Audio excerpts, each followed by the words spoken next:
Hello YouTube, Kiev here. Thought I'd show you a video of one of my other commie cameras. This is the Kiev 4. One of the last models that were made in the 35mm rangefinder line by Kiev. My particular model was made, I believe, in the early 80s. And surprisingly, it was made in Kiev, what's now the Ukraine, back then part of the USSR. And the history on this camera apparently was, before the war, there was a line in Germany who made a camera called Contax. And it was the creme de la creme of the rangefinder world pre-World War II. When the war ended, as part of the reparations, Germany had to give a lot of their industry over to Russia, or the USSR, and their camera industry was one of the things that they decided to take.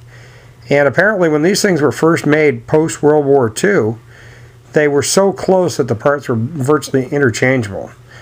As time went by, they modified the line a bit, and this is one of the last of that line.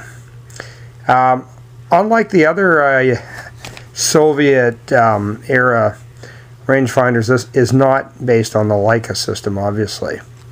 This is a nice little camera. It's good and solid. I bought it off of a buyer in the seller in the Ukraine for about 20 bucks, and fairly happy with it. The only complaint I've got is that the selenium cell, which is under this little cover right here, it works, but it's not accurate. So in a way you could say it doesn't work. And you push a little handle on the side here to pop it open to use it. You have to read the reading through the top cap right here, this little window, and then transfer the information onto the dials. I haven't used it in a while, so I'm not 100% on how to do it. It's a good little camera. It's got a nice, accurate lens. That's a f1.8 53mm lens, and very sharp, and nothing to complain about. And it has a 40. Well, actually, this is a Japanese filter on there, 40.5mm filter. It comes with a self timer. There's the socket for your flash. Also has a hot shoe.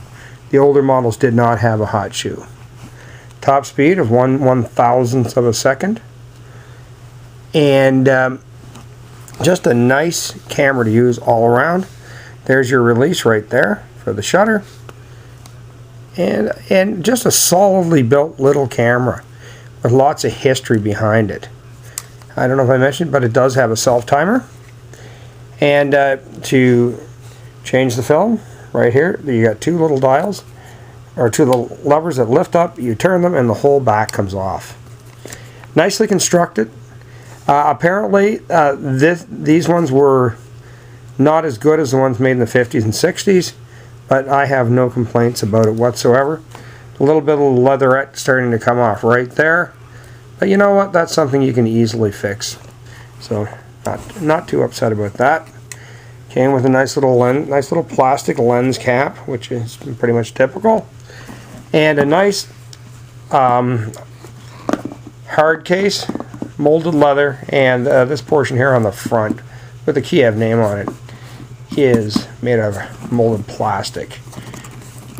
Even the strap is still supple, so I can't complain about that. And an interesting looking camera compared to a lot of the Soviet era cameras I've owned. They're big and clunky and ugly. This one here is kind of neat looking, and lots of history. The unfortunate thing I find is the Soviets had a different size socket for the tripod, but there are adapters out there if you so wish. My Fed 2, I bought one, and it fits just fine on a modern tripod. And there is your film counter. Great little camera all around. Anyway, just a short one. Been wanting to put this one on YouTube for a while. Anyway, everyone out there, have a great day. Bye-bye.